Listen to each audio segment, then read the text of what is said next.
Okay, good morning again. Good morning. Awesome. Thank you very much. My name is Dr. Yvonne Duckett, and I am the Executive Director for Greenville County Human Relations. And I'd like to welcome all of you. Thank you so very much for coming, and I'm so excited that you are here. We added the name Marathon to this event because there's about 7 hours of continuous training embedded in this day or in this event. Now, I realize some of you may not stay for the entire day, but believe me, you will miss out on some valuable information and goodies. We are particularly excited about this event because we reached capacity, we sold out. So I'm sort of convinced that we must be doing the right thing. So please allow me to give my staff, they're all over the place, a round of applause. They worked very, very hard to get this day, to make this day. Thank you. Now, some of you also may be wondering why the seating arrangements is for networking purposes. Okay? We heard your request last year, so now you will have an opportunity to exchange ideas, to exchange cards with someone you don't know. So please help us to follow the seating arrangements. Now, don't forget to complete a survey during or at the end of each session. The QR codes are located on the cards that are on your table. We want to know what we are doing right. We want to know what we are doing wrong. So please make certain you make an effort to complete the surveys. After each presentation, you will have an opportunity to ask questions. I have two runners. Where are my runners? They're outside, but believe me, they're here. I have two, one on the left and one on the right. We also have a speaker in the center. So after each presentation, you will have an opportunity to ask questions. Now, if you don't want anyone to know that you are asking a question, I have placed little cards on your table so you can write your questions. No one will ever know it's you. Okay? We have also prepared a resource table outside, so please make certain you take as many resources or materials that you want and take them back to your office and share it with those who were not able to make it today. So now I'm going to ask Miss Jamaica Nedwards. She is the Director of Mission Impact at the United Ministries and the Vice Chair of our board to come and remind us why we celebrate 56 years of fair housing. Again, let's enjoy the day. Please relax. I hope you'll learn a great deal today. I guarantee you will if you're paying attention. Thank you, Jamaica. There you go. Good morning, everyone. Um, as Dr. D said, we thank you so much for taking the time out of your day to come to this very important conference and supporting the Human Relations Commission here in Greenville. As she said, my name is Jamaica Nedwards. I have the honor and pleasure of serving as the Vice Chair of the Human Relations Commission, and this year marks the 56th anniversary of the passage of the Fair Housing Act of 1968.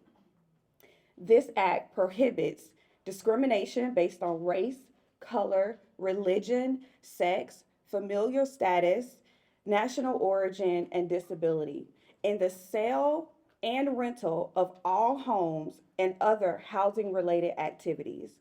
As a country, we have come a very long way in the fight for fair housing, civil and human rights, and equality and justice. Let's look at the last 56 years of progress that we have made. This is the Wood Civil Rights Package, which has been presented to the Congress since I have been a member of the Senate, and is quite reminiscent of the Reconstruction proposals and actions of the Radical Republican Congress in 1866. It is my firm conviction that every weapon available in the legislative book of procedures should be employed to kill these obnoxious proposals. Aside from extended debate, the Southern senators and representatives should serve an ultimatum on the President that we will use all our powers and votes to completely stymie his legislative program unless he withdraws his so-called civil rights program. Time coming, but I know a change gonna come. Oh, yes it will. Then I go to my brother and I say, brother, help me please.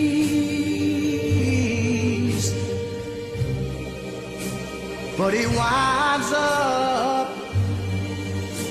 knocking me back down on my knees. Oh, there've been times that I thought I couldn't last for long, but now I think I'm able to carry on. It's been a long time coming, but I know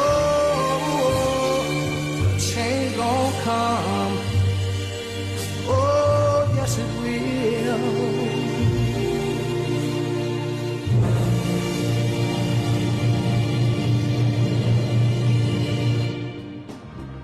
Tell me what's out, I wanna know what's in.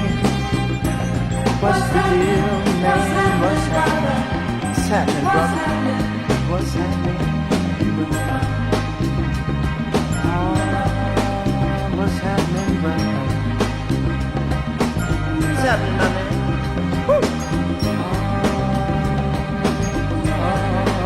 What's happening, brother? Say, man. Woo. What's happening, brother? What's been shaking up and down the line? I know 'cause I'm slightly behind the time.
His power was the people. Enemy is lethal. A king became regal. Saw the face of Jim Crow under a bald ego. No one can win a war individually. It take the wisdom of the elders and young people's energy. Welcome to the story we call victory. The coming of the Lord. My eyes have seen the glory. One day, when the glory comes, it will be ours.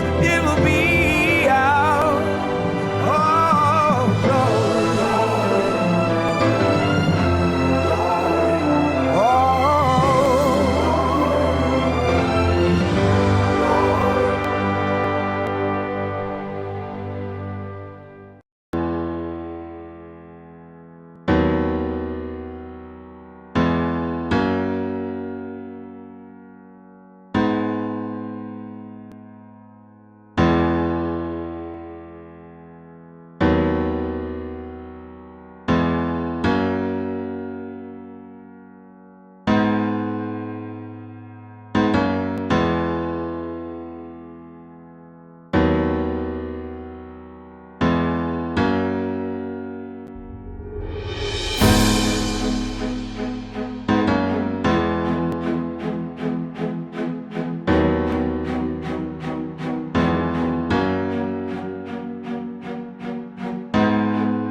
let them lead the way. Show them all the beauty they possess inside. Give them a sense of pride to make it easier. Let the children's laughter remind us how we used to be. Everybody's searching for a hero. People need someone to look up to. I never found anyone who fulfilled my needs. A lonely place to be, and so I learned to depend on me. I decided long ago never to walk in anyone's shadows. If I So as you guys saw, our country as a whole has been through a lot, but we also have come a mighty long way, as my grandmother would say. So join me in celebrating just how far we have come.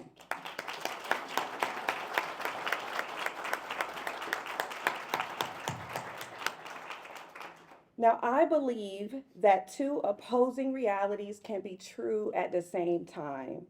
We can celebrate our significant progress while also acknowledging that we still have so far to go. Discrimination in housing still persists to this day. It may not be as overt as it once was with whites only signs on doors, but it still lurks in subtle ways, from discriminatory lending practices to unequal treatment in rental applications. Many individuals and families continue to face obstacles in accessing quality, safe housing simply because of who they are. Fair housing remains as crucial today as it ever has been. In 2024, the importance of fair housing extends into new dimensions of discrimination. My grandmother used to tell me growing up that it's not just important to understand where you come from so that you know where you're going and where you've been, but it's important to know your history so you know when people or policies are trying to take you back there.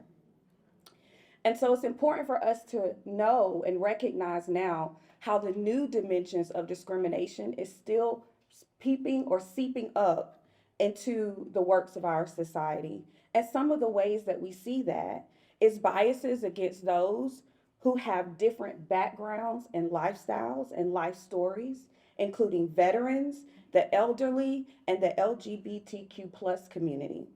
We are also confronted with the new challenge of new technologies that, while innovative, can perpetuate biases and unfair treatment if not properly regulated.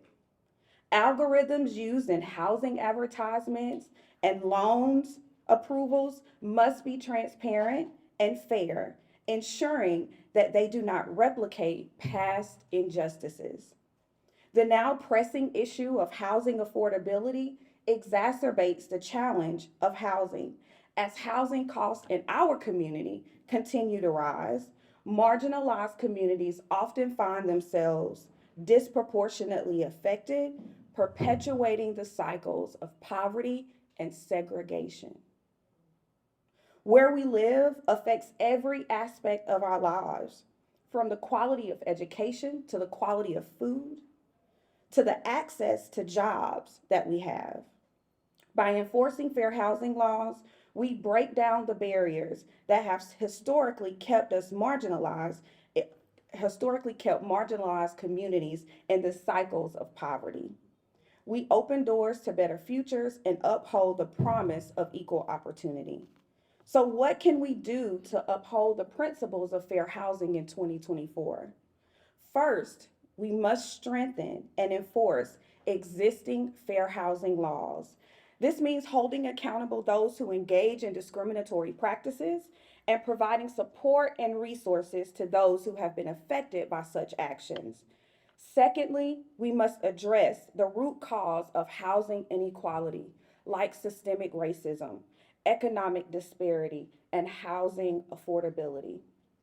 This requires implementing policies that promote affordable housing, combat segregation, and create opportunities for economic mobility.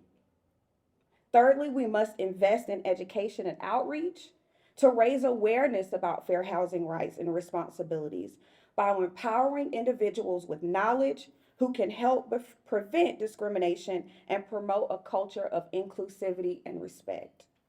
And finally, we must all commit to being agents of change in our own community, whether it's speaking against injustices, volunteering with organizations promoting fair housing like the Human Relations Commission, or by simply being mindful of your own biases, because we all have them.